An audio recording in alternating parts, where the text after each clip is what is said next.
You're listening to Catholic Chicago. Ahead, the Archdiocese of Chicago brings you programs about the people, events, and issues that touch our lives.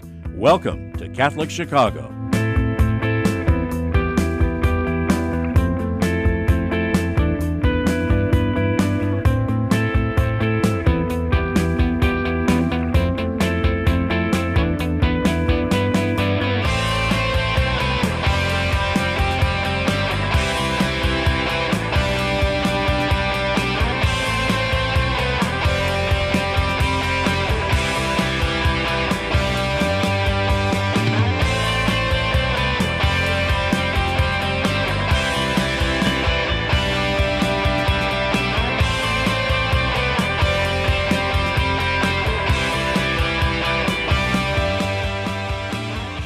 Good morning. Welcome to Catholic Chicago on WNDZ 750 AM.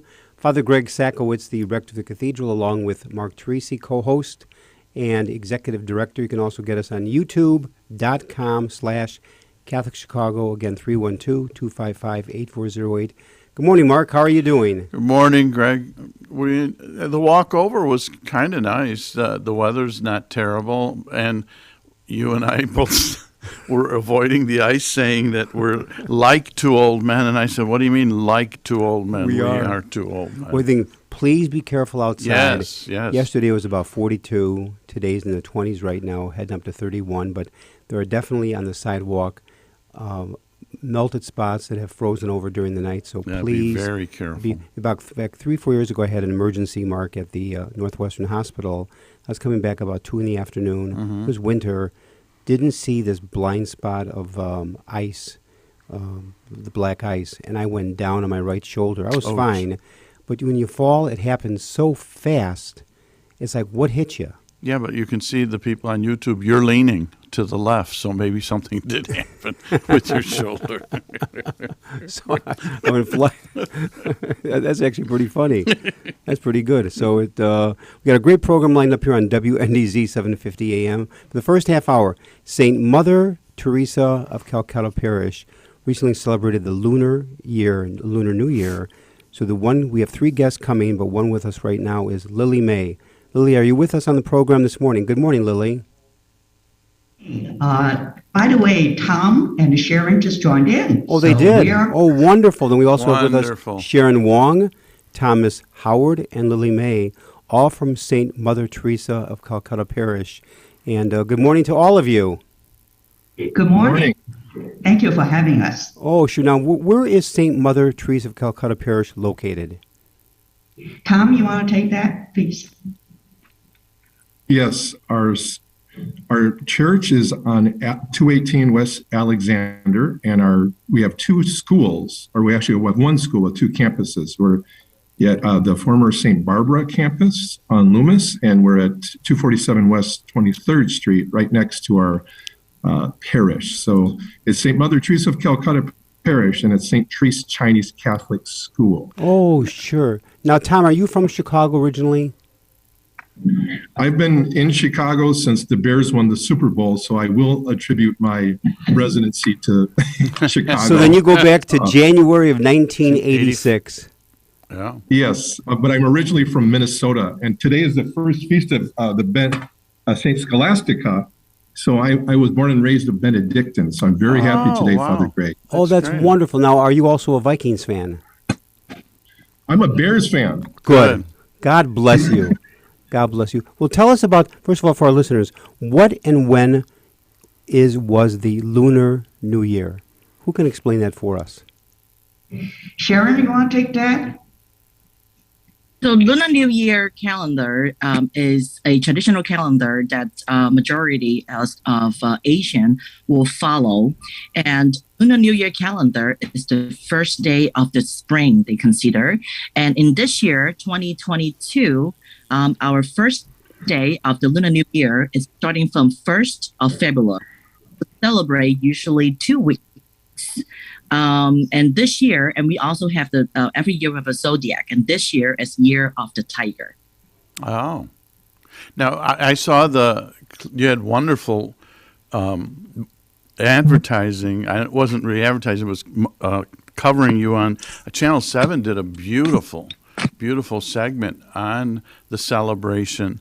And what I was fascinated with, two things. One was the colors, just the vibrancy. But the other thing was, if you could explain the combined elements of that celebration, where all of a sudden, they showed the dragon coming down the main aisle. And can someone kind of go through with us, what are the elements of that celebration? Maybe I can take a shot at that. We'll start out, we have the fireworks. So just to announce, yes, the arrival of the lion dance. And then after that, actually there's 3 lions in there. And by the way, they were all parishioners. Their families, father and son team, father and daughter team, brothers. Look at that.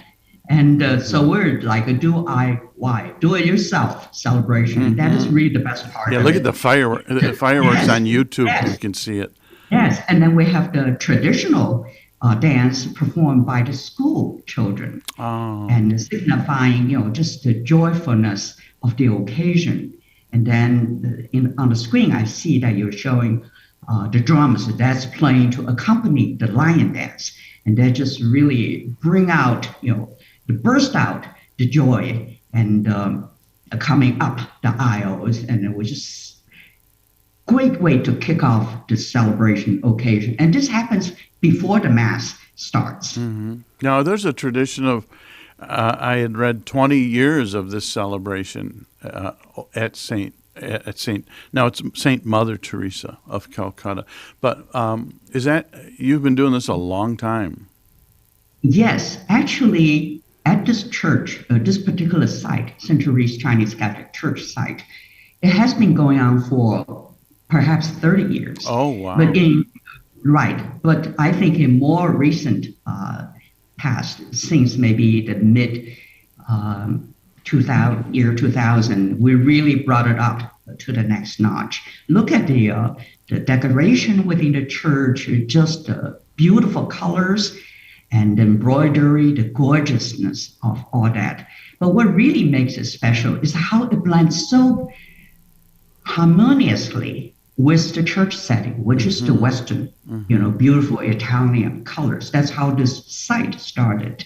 And yes, you see the harmonious combination of the Asian culture and the beauty of the Western culture, all combined here. Now, Lily, when you say this is a 2-week celebration which began with a beautiful Mass, what are some of the other celebrations that happen over the 14-day period?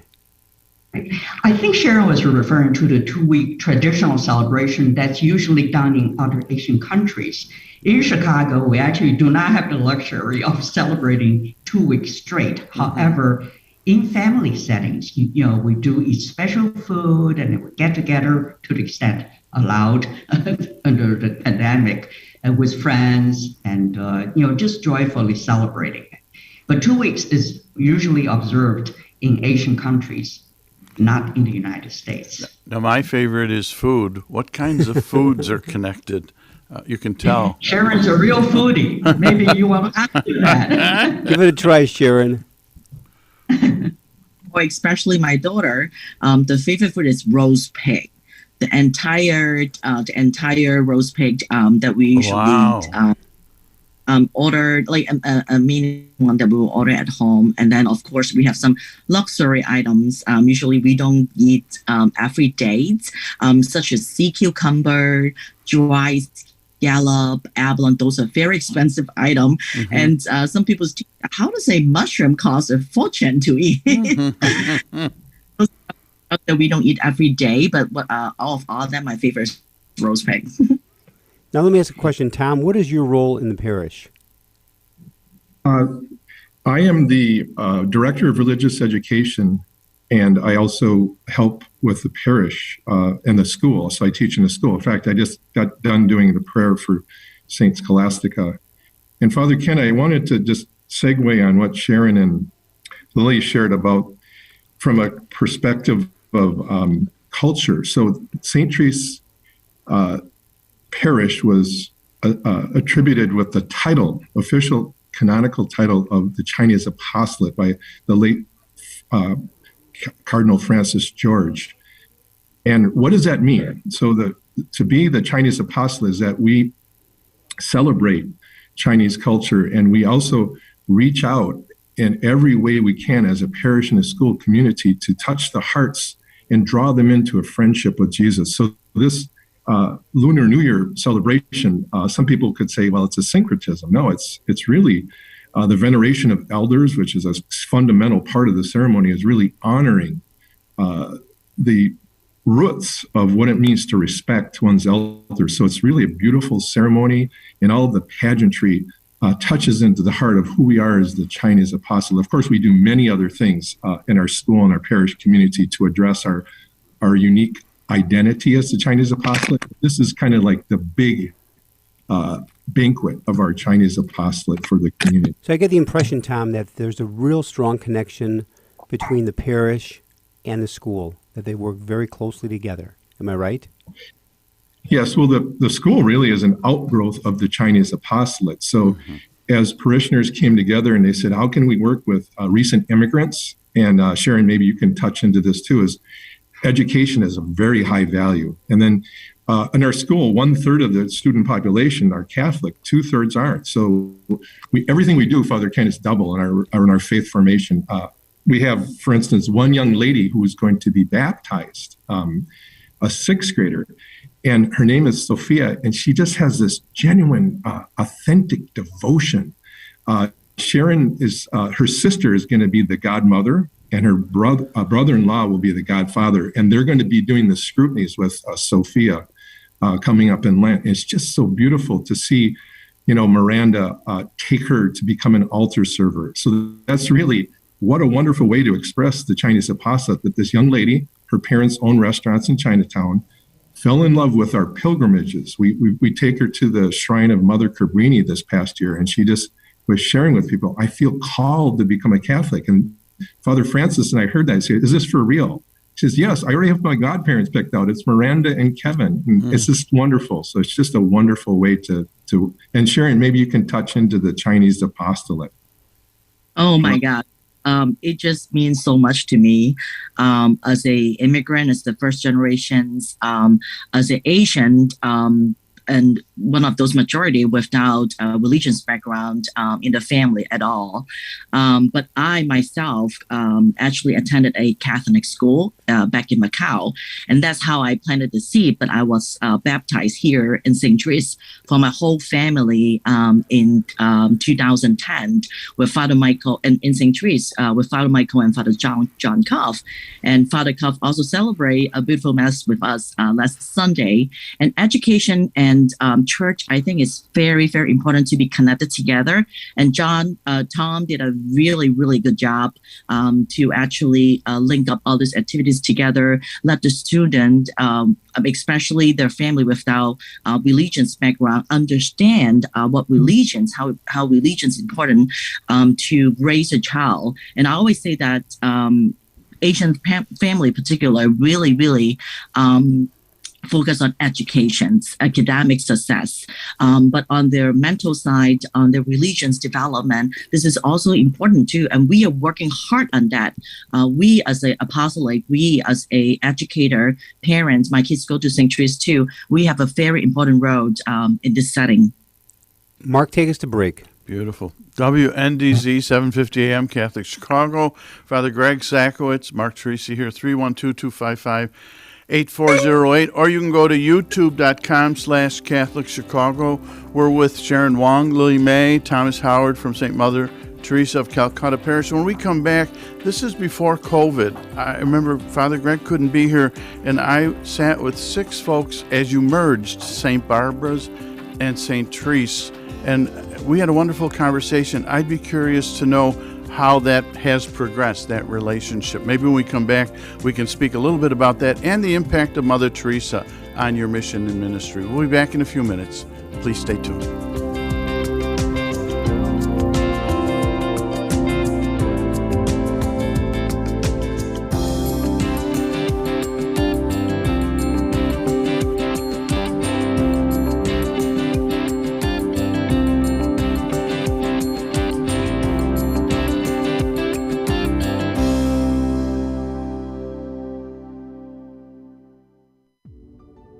Join Catholic Charities of the Archdiocese of Chicago for an exclusive preview night of the 2022 Chicago Auto Show. It's First Look for Charity on Friday, February 11th at McCormick Place. By choosing Catholic Charities as your charity beneficiary, you'll have access to our private pre-event reception featuring cocktails, hors d'oeuvres, live entertainment, and our always spectacular raffle. Our special guest and MC will be NBC reporter and anchor Lauren Petty. Plus, you'll be free to sample an array of amazing food and beverages from local businesses throughout the auto show. Your ticket also entitles you to a chance to win one of 2 brand new vehicles in a drawing on the main floor. This is a black tie only event, so get ready for a spectacular evening, seeing the auto show in glamorous style for a great cause. Proceeds from the Catholic Charities reception benefit our programs and services in Cook and Lake counties. To purchase tickets, visit catholiccharities.net/firstlook.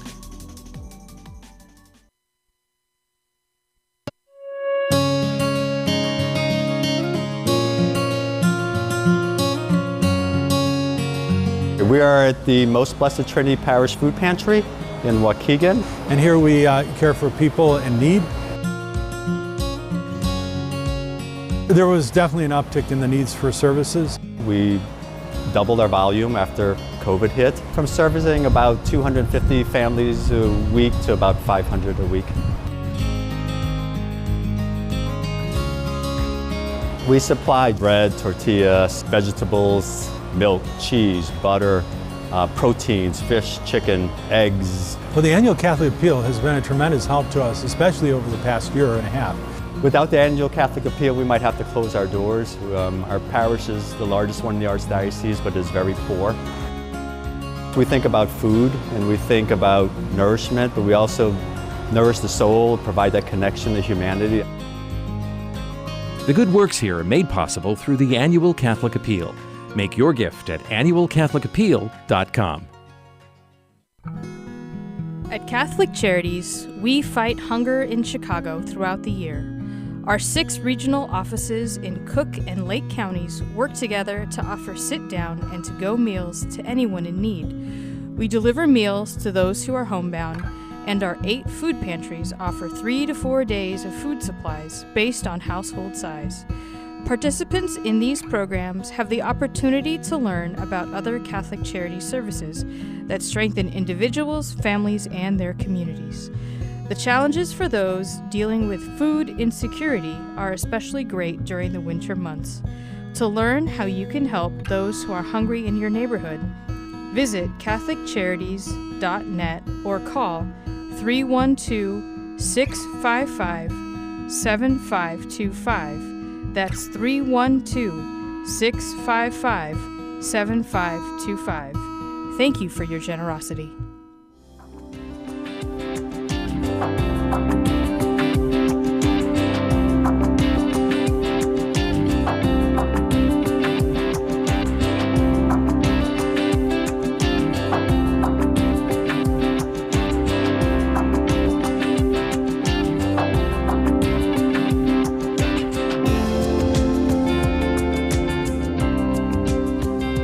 We're back. WNDZ 750 AM, Catholic Chicago, 312-255-8408, or you can go to youtube.com/Catholic Chicago. Our guests today are Sharon Wong, Lily Mae, Thomas Howard from St. Mother Teresa of Calcutta Parish. And we're talking about the Lunar New Year celebration. And before the break, I had mentioned, this is pre-COVID, 6 representatives from St. Teresa and from St. Barbara's came into the studio. And Father Greg, it's his show, and he couldn't come that day. No, it's our show. Well, he couldn't come that day, and it was my first time alone, and I had 6 people to interview. And in the studio. In the studio. And everyone was wonderful. They were talking about how the parishes were beginning to work together, but that was pre-COVID. So I'd be curious now from Sharon, Lily, Thomas, any of your observations about how is that going? How is that going? Because the Lunar New Year celebration was a wonderful celebration, and it's probably an education for folks, too, that maybe haven't been connected to St. Teresa's. So anybody, jump in. And Mark, you just reminded me, I meant to show this. Sharon put together, and I'm showing this on the screen, a wonderful and beautiful worship aid that we use for the Lunar New Year. Beautiful. And that is, I'm sorry for the radio listeners, you cannot see the image. It's bilingual. I'm opening up to show display of both Chinese and English. Yes. And I think what is most meaningful is that for the prayer of the faithful, we actually had the intentions offered in 6 different languages. Wow. And they represent languages spoken among the parishioners: English, Mandarin Chinese, Italian, Cantonese Chinese, Spanish, Indonesian, Tagalog, Polish. How wonderful the diversity within our parish. That's a covering tremendous both centuries diversity. and Wow. Santa Barbara. And also, this is my favorite part, is for the offertory. The gifts brought up is, in addition to the water, wine, and bread, the other rich gifts brought up: Bible, incense, and I'm just going to read quickly a short description. A symbol of our voices raised in prayer to proclaim our gratitude and love for God. Flowers. These flowers represent our desire to respect the beauty of God's creation and the dignity of humankind, the way God meant for us to do. Fruit. We remember with gratitude the richness of nature, and these are the fruit that we will always grow, and we will grow in love for one another and for God. Beautiful. Rice cake. The offering of the rice cake symbolizes how God satisfied our hunger in life. Rice wine. It symbolizes divine joy. Joy not only satisfies one emotionally, but also strengthens the soul, which is eternal. How rich are these symbols, and it enriches the experience for everyone attending the Mass. No, along those lines, Lily, beautiful. either for Sharon or for Tom, there's tremendous cultural diversity within the parish, the faith community. So for Sharon or Tom, how are the groupings brought together? And it seems like it's working very, very well because it's one God, one Lord.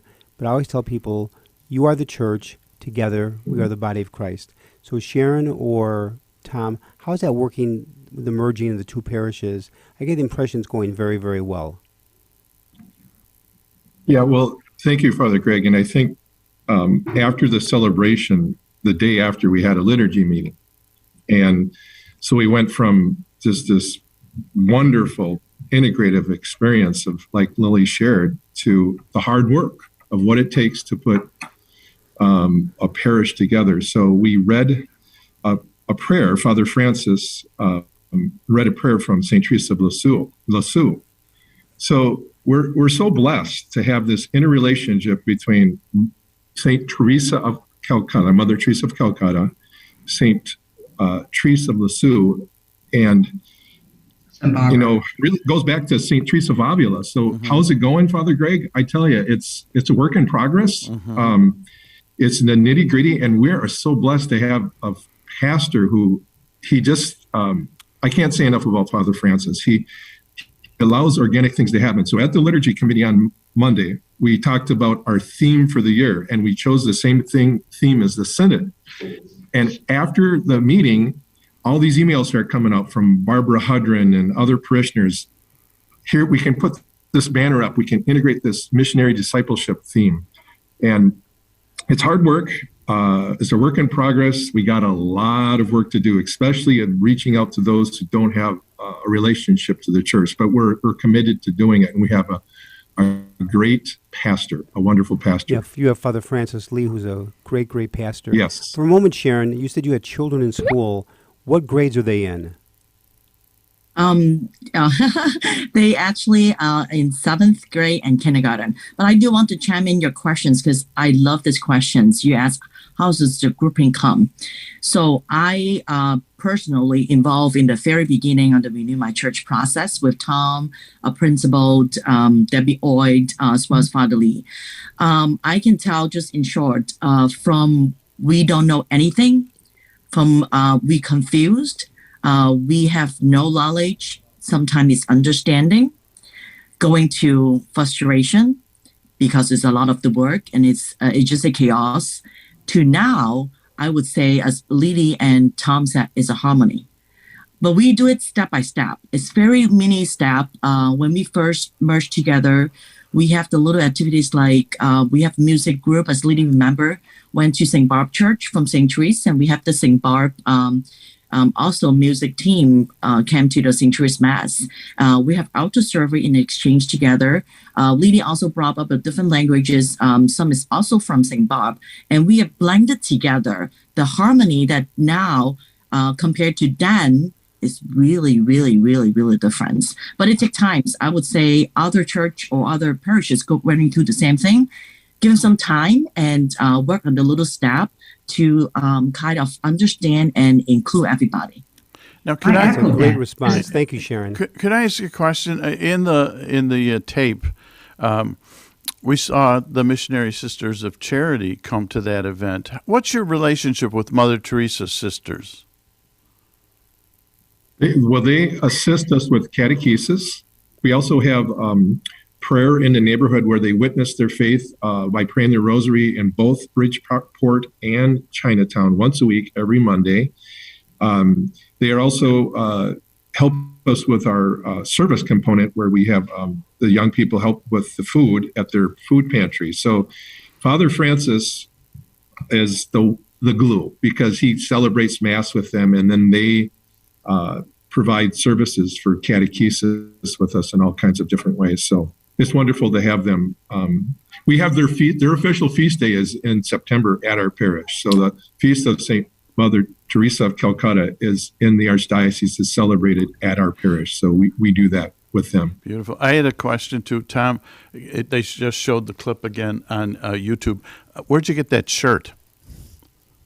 Well, I got it in Chinatown. Sharon and Lily, they recommended a shop, and they said, Tom, you're a quarter Chinese. Your grandfather's from China. You need to wear the traditional clothing. So I went out and purchased it in Wentworth Avenue. Very Tom, sharp. wait, Tom, your grandfather is from China? Tom? My grandmother, German, Grandma Bucher, married a Chinese immigrant who had a restaurant in North Dakota. So yeah, my father's half Chinese and half German, and I'm Norwegian, Irish, German, and Chinese. So yes, I'm quite a mix. But when I came to St. Therese 9 years ago, I really found my roots. I had celebrated the liturgy for 35 years in Spanish. And I go to Good Shepherd Parish, so I really found a love, a different image of God's love in my own heritage. So I really feel at home here. We need to bring this segment to a close. I want to thank in a very special way Sharon Wong, Lily May, and Thomas Howard. Now, I have to admit, I've been doing this program for years. You have the three easiest names I've ever pronounced on the radio program. Again, Sharon Wong, Lily May, and Thomas Howard. I want to thank you for joining us. We're from St. Mother Teresa of Calcutta Parish, having just celebrated the Lunar New Year. God bless all of you. Keep up the great vision, the faith, the dedication, the enthusiasm. Father Greg Sakowitz along with Mark Teresi on WNDZ 750 AM. You can also get us on youtube.com/CatholicChicago. Stay with us. Again, do not touch that dial.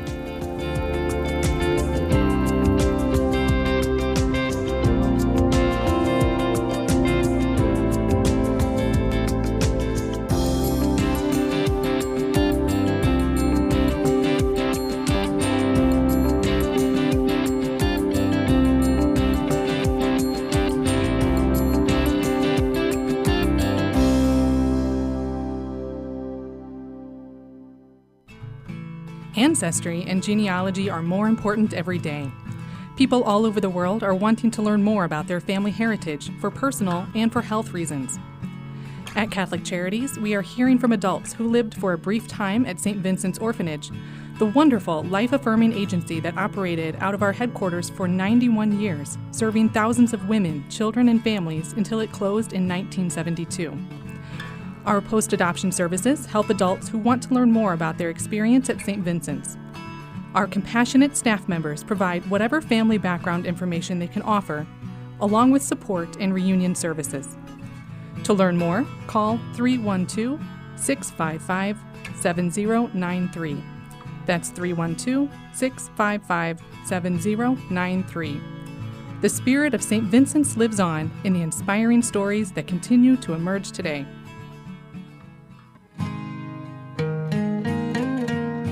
I am a seminarian.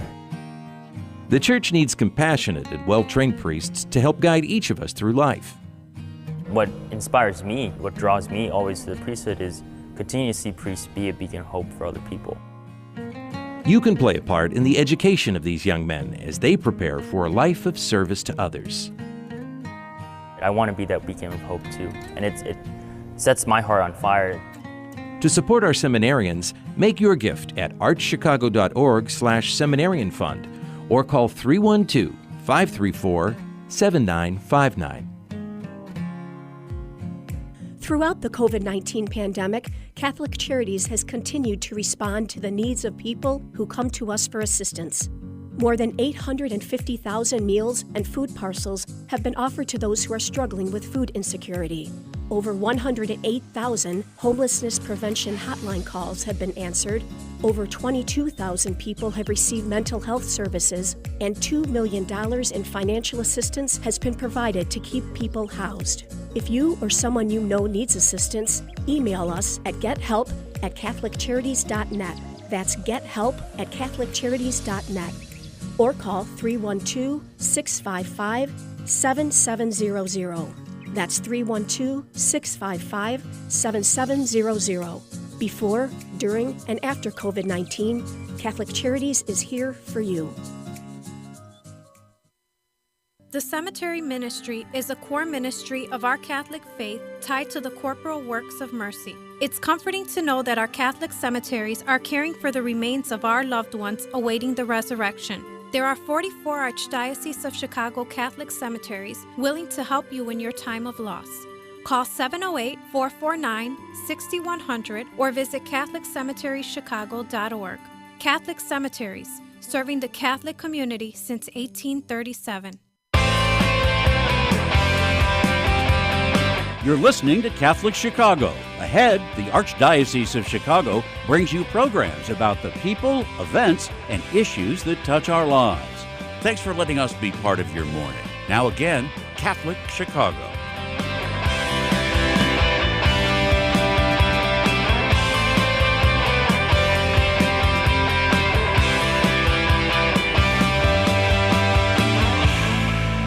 Welcome back to Catholic Chicago on WNDZ 750 AM, 312-255-8408.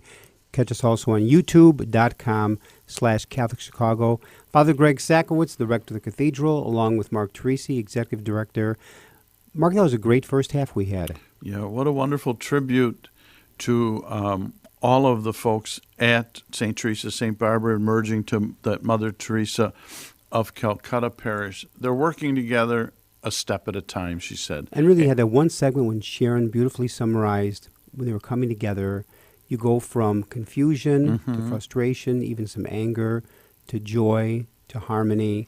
But then also, as Tom said, it's a work in progress because, as I've said so many times on the radio, people really basically don't like change. Right. We are creatures of habit, and the only person who really welcomes change is a wet baby.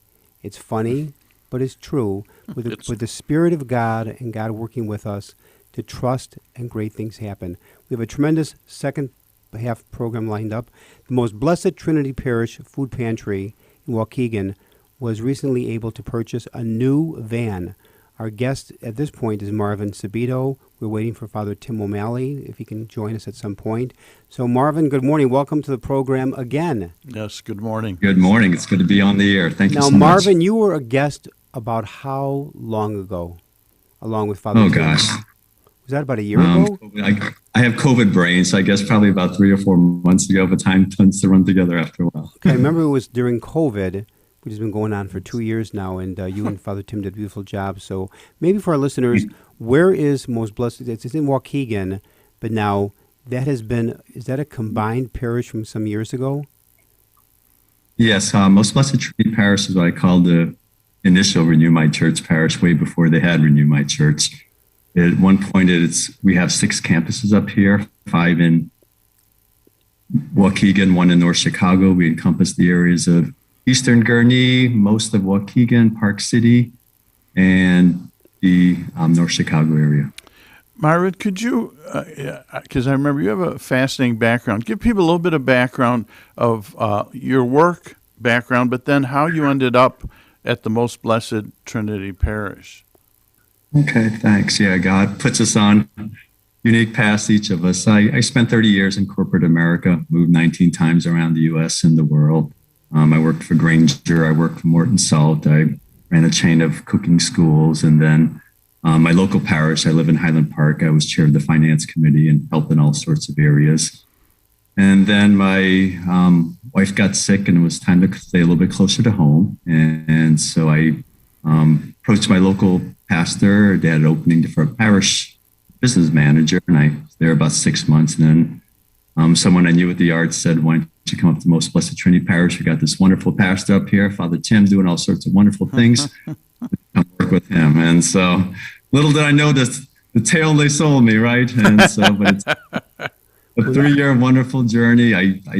The Chinese wish their enemies an exciting life, and you have an exciting life when you work in Most Blessed Trinity Parish. Trust me, it's just in always any parish. something. That's for sure, Marvin. I think we do have with us with us is Father Tim O'Malley. Tim, welcome to the program. How are you? It's delighted to be here. Thanks very much for interviewing us. That's why Marvin said what a wonderful pastor he had. He knew you were just getting on. And you heard. On the air, and you would hear that. Now, Tim, you were ordained, Tim, in what year at Mundelein Seminary? 1997. Okay, because I was ordained in 79, so you're much, much, much younger than me. And now, in your background, Tim, were you at Quigley and Niles and Mundelein Seminary? What's your background? No, I actually was at Lowell Academy. Then I went to the college at Purdue University. So I'll do a plug for their basketball team this week. Huh. And then DePaul University, College of Law. And then when I was 32, I started at Mundelein Seminary in the pre-theology program. Okay, so then all the way then ordained in 1997. And your first assignment as a young priest was where? St. Agnes of Bohemia. Oh, sure. Wow. Absolutely. And and I was talking to Marvin before he came on the program. You guys have done a tremendous job there. Now, you have been pastor there for how long, Tim? This is my 4th year. 4th year already? Boy, it's gone 4th year in the parish, yes. Which means you're coming up to 25 years of priesthood this May. 25 years of priest this year. God bless you. Now, that was a quite challenging assignment to say yes to. What prompted you to say yes to that unique assignment? A lot of work. More discernment than anything. But I was chair of the priest placement board, and we'd spent a year looking for a pastor. And I had certainly encouraged a number of guys to consider the assignment. Mm-hmm. And I was not very convincing or effective.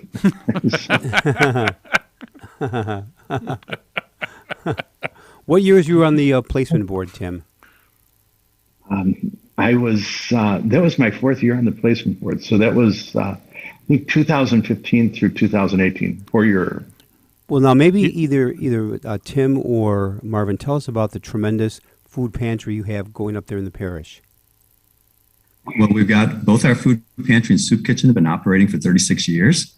And so we're very proud of that. Our soup kitchen operates Wednesday through Saturday, regardless of the day of the year. So it could be Christmas Day, it could be July 4th, whatever it may be, it's always open. So, lots of wonderful things there. Food pantry is located right next door to it. So you're looking at the food pantry now. The building to the immediate right is the soup kitchen. And so, so some wonderful highlights of our building. And so we continue to serve, and as the world changes, we continue to serve in innovative ways. We've, I said, had a traditional service where people come in to pick up. One of the things Father Tim's piloted last year was home delivery. We have some people shut in, affected by COVID, who can't get out. And so the Arch just did a video, matter of fact, about, just came out yesterday, about Annual Catholic Appeal, showing some of the deliveries we're doing and part of the services of the new van. How do you stock the pantry, and how might our listeners be able to help?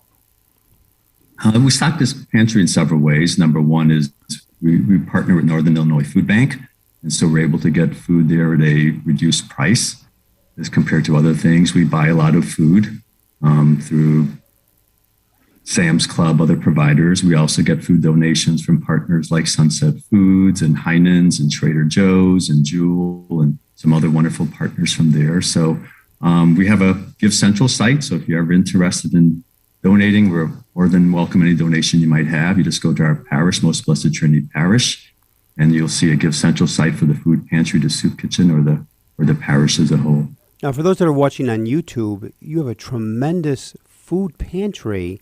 And I'm just impressed by the very size. Mm-hmm. Is it a whole building that is the food pantry? You want to take a turn? If I could, yes. If I could mention, this is St. Barb Parish Church, and it was operating until the early 2000s. It was part of Holy Family Church. And when Father Bill Zavasky moved out of Waukegan, he had encouraged Father Gary Graff to take responsibility for the parish. So he was responsible for St. Joe's and St. Bart's Parish. The efforts that they were engaged in, they had an awful lot of work. They had a tremendous number of people in the community going to church, and they really needed a new and larger church. So they moved the community to Keller Avenue, to what we call Holy Family Church. And we actually, at that time, closed the churches on both the St. Bart's campus and the St. Joe's campus. Very soon, Cristo Rey moved into the St. Joe's campus, and the St. Bart's campus became a great place for the food pantry and the soup kitchen. So the church is formerly used to feed us with the Word of God and the bread of life, and now it's feeding the people in the community still with food they need.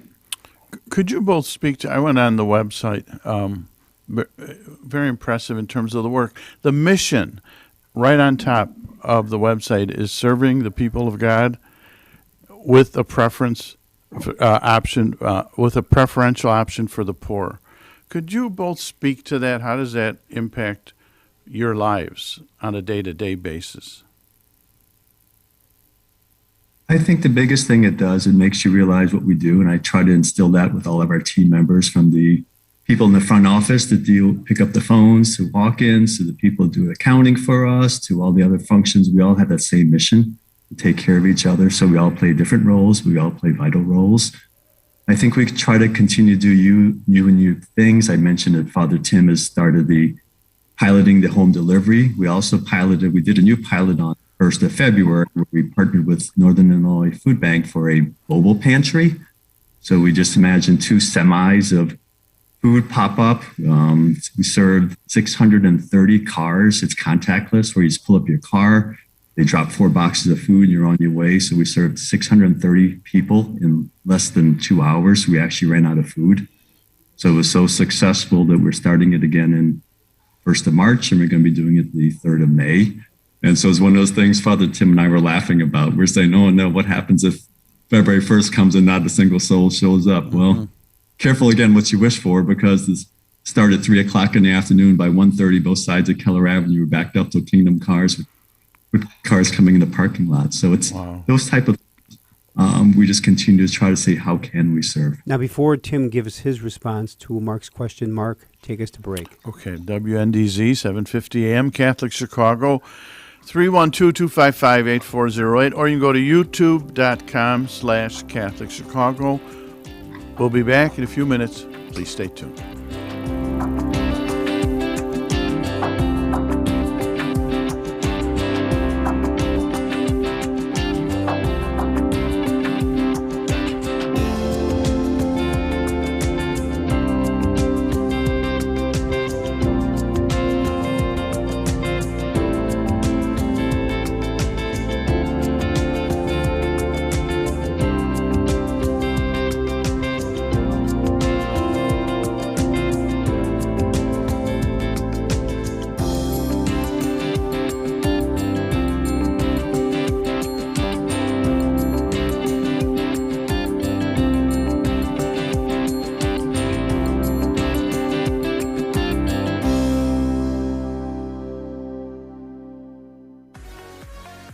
Catholic Charities Veterans Employment Services help veterans find and maintain employment through job readiness training, resume writing assistance, mock interviews, and job placement counseling.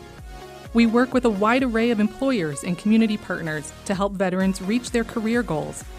We owe a debt of gratitude to all of our veterans for the sacrifices they made to serve our nation. It is our privilege now to assist them.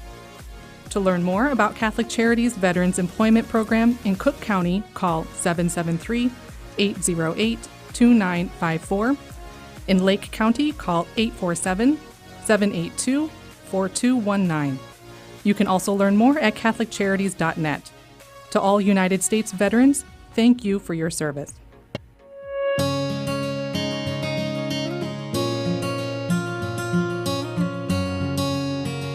We are at the Most Blessed Trinity Parish Food Pantry in Waukegan. And here we care for people in need. There was definitely an uptick in the needs for services. We doubled our volume after COVID hit, from servicing about 250 families a week to about 500 a week. We supply bread, tortillas, vegetables, milk, cheese, butter, proteins, fish, chicken, eggs. Well, the annual Catholic Appeal has been a tremendous help to us, especially over the past year and a half. Without the annual Catholic Appeal, we might have to close our doors. Our parish is the largest one in the Archdiocese, but is very poor. We think about food and we think about nourishment, but we also nourish the soul, provide that connection to humanity. The good works here are made possible through the annual Catholic Appeal. Make your gift at annualcatholicappeal.com. Join Catholic Charities of the Archdiocese of Chicago for an exclusive preview night of the 2022 Chicago Auto Show. Its first look for charity on Friday, February 11th at the Cormick Place. By choosing Catholic Charities as your charity beneficiary, you'll have access to our private pre-event reception featuring cocktails, hors d'oeuvres, live entertainment, and our always spectacular raffle. Our special guest and MC will be NBC reporter and anchor Lauren Petty. Plus, you'll be free to sample an array of amazing food and beverages from local businesses throughout the auto show. Your ticket also entitles you to a chance to win one of 2 brand new vehicles in a drawing on the main floor. This is a black tie only event, so get ready for a spectacular evening, seeing the auto show in glamorous style for a great cause. Proceeds from the Catholic Charities reception benefit our programs and services in Cook and Lake counties. To purchase tickets, visit CatholicCharities.net/firstlook.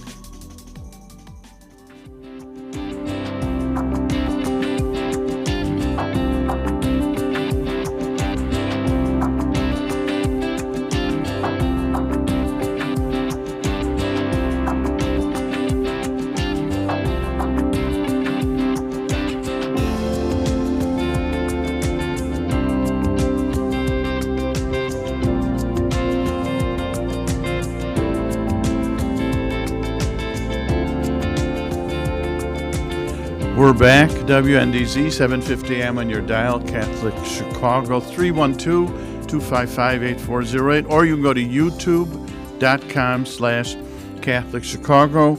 We're with Father Tim O'Malley, Marvin Sabito from the Most Blessed Trinity Parish, and we're talking about the food pantry. Before the break, I had mentioned the mission statement, which is on your website, serving the people of God with a preferential option for the poor. Father Tim, how does that impact your life every day? It was really quite remarkable that the people were in need, and we were concerned about employees and their safety, their well-being.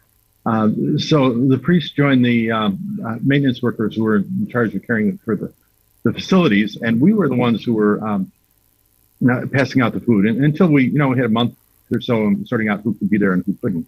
So we've been there ever since, helping deliver the food. My visits to the food pantry and soup kitchen were good. Be there, but I was there regularly on Wednesday, and that was a great thing. And I really enjoyed that. And it was good contact with the poor in our community. And we're not asking which church they're from. We're not even asking if they pray, but we're certainly helpful at feeding their bodies by providing the food. And it was always great. I really enjoy it, and I miss it still, In the soup kitchen, I try to turn up regularly and certainly help and encourage the people from parishes and churches throughout Lake County who are helping us, but also to sit down with people who came to eat. So we're hopeful to go back to sitting down with the people to enjoy the meal at the tables. Right now, we serve the food by putting them in those takeaway containers that we have at restaurants that we call shells, clam shells. And so we're able to be with the people, not always as much. Now, along those lines, Tim and Marvin, some great news. You have been able to purchase a brand new van. Tell us about it.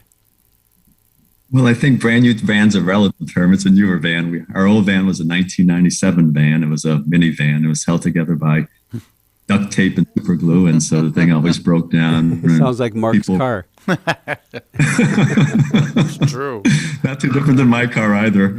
And we were very thankful we received a $20,000 grant from the Arch, and we're able to put that towards a 2011 van. So we have a 2011 van now. It's a cargo van, so our other one was like a lowrider. You put too much stuff and it was hugging the ground on it from there. So it's, much improved operation. We're very thankful. It's reliable. It holds twice the capacity. And how is that van used on a daily basis? Tim?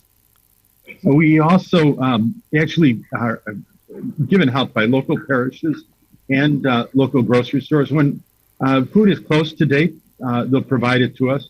Even if it's close to date, it's still good for sometimes a few weeks or even a month or so. Our local partnering with Target and other stores, including Sunset Foods, has been something that's been in place for the 30 plus years that we're doing this. And so we use that van to go to those places to pick up the food that we need. We also go to other stores where we might have to purchase food. And we go to Northern Ill Food Bank, and for what can't be delivered, on a every other week basis. Usually those are dry goods, but we can go more frequently every week, and there might be fruits and vegetables available to provide to the people in our community. It's interesting watching those who are watching on YouTube to see the van. It's a beautiful van and a big van, so great capacity. But now, kind of switching gears a little bit, like talking about a car and a van and switching gears, is our world has been turned upside down and changed since March of 2020. How has the whole COVID affected the work you do in the parish regarding the food pantry or just day-to-day operations? Either Marvin or Tim. You want to go first, Father Tim, or me? How about you, Marvin? Okay. I think a couple things. Number one, you've got the additional stress. You try to take care of your employees and your team members, and so everyone's been affected by COVID in some way. And so you're trying to make sure everyone's okay mentally, physically, spiritually, all those type of ways, take care of our employees so they can take care of our community. I think we've zigged and zagged and done everything we can to modify our operations. As Father Tim said previously, you would come into the dining room and we would serve you a meal and you'd get nourishment for your body, but you'd also get nourishment for your soul, right? We'd come there and talk and someone say hello to you. And a little bit different now, as Father Tim mentioned, it's just basically a takeout window. You get your couple of plates of food and you go. And we, same thing on the food pantry side. Before you come in, you get choices of type of food do you want. You want chicken or beef or pork, and now you get a set box of food. So we're working on that. I think one of the things that Father Tim's doing, though, with the delivery, we're piloting, as I said, he's nourishing more than the body. It's not just dropping off food. It's checking on the people, how you're doing, wellness checks. Do you need anything? You need any medical providers, anything the parish can do. So I think we're expanding. We continue to learn. And I think that's the nature of life. You mentioned the only one that likes change is a wet baby. But I think sometimes at our parish, we encompass and we welcome change here. We actually purposely push the boundaries of things so we can try to see what's next. And I mentioned some of the service offerings we've been doing is saying, okay, did we start a lunch bag program at some of our other campuses that aren't used? So what keeps us going every day, I come back to it's an incremental approach. It's a dimmer switch rather than an on-off switch. It's a light switch. Now, along those lines of Father Tim, what's been the hardest aspect of pastoring for you during COVID times? Well, when they closed the churches for health and safety issues, I'm, I want to say a raving extrovert. So I love to be with people, talk with people, find out what's going on. So my task at the food pantry, at least I got to be with people. I was taking the information as they were approaching the food pantry and setting them up for our list for a Northern Illinois food bank. And so I enjoyed being with the people. So that was very helpful. Enjoyed being with our volunteers. We reduced the number of volunteers. Used to be at the food pantry that the number of people who would be there was larger because the clients actually came through one door in the church, and they might have met with people, perhaps social workers or people trained by social workers if they needed any resources. Because that just was very difficult bringing people into the church, and it wasn't encouraged. We're meeting people at the doors instead. So there's just a remoteness that has entered into our caring for the people, tending to people. But at least I've been able to be there with volunteers. I'm more likely to turn up on a Monday to help with moving things, especially when we have things coming in from stores. And it's nice that it's in that big white cargo van. I know 2011 or 2012 doesn't sound very new, but it's not like they change cargo vans every year. But it's a really reliable vehicle. So I believe roughly under 75,000 miles. So it's really efficient, and it really helps. And it's nice to be able to walk over there, and we can help the people that you saw in the video, especially Francis Gonzalez or Darlene Montes de Oca, who are in charge of organizing the volunteers. And it's great to know the volunteers better, being there much more frequently, especially on Wednesdays with the people. I know that the people who are coming for food. How can our listeners support your wonderful work? And viewers? I think, yes. I believe that there's plenty of opportunities to support the work. Certainly through the annual Catholic Appeal, supporting that will support our efforts and other efforts of other food pantries across the diocese. When I spoke with the Cardinal, and he said, well, who are the food pantries? And I could identify St. Joseph's Libertyville Parish, and also St. Francis de Sales and Lake Zurich. The three parishes, including ours, really doing active work with food pantries on a large scale. I was able to identify others. So helping through the annual Catholic Appeal, helping through the efforts of Catholic Charities, we were able to provide a place for preparing meals that are prepared meals. And we partner with... Tim, we only have a few seconds there. Maybe a website people can go to or a phone number? You can go to Blessed Trinity at Arch Chicago, which is our website, Most Blessed Trinity. On the web, you can go to the also to the annual Catholic Appeal. If you go through the Archdiocese website. I want to thank in a very special way Father Tim O'Malley, pastor, and Marvin Zabito from the Most Blessed Trinity Parish Food Pantry Parish in Waukegan. Father Tim and Marvin, keep up your great work. God bless both of you, and my God, keep it up. Special thanks to co-host Mark Teresi, our producers Michael May, Javi Garcia, for tremendous work being producers and engineers. For listeners, God bless. Have a great day. Join us every Monday through Friday at this time for Catholic Chicago. You can stream our programs live or listen to past programs by visiting our website, archchicago.org, and clicking on Radio TV. And please connect with Catholic Chicago on social media.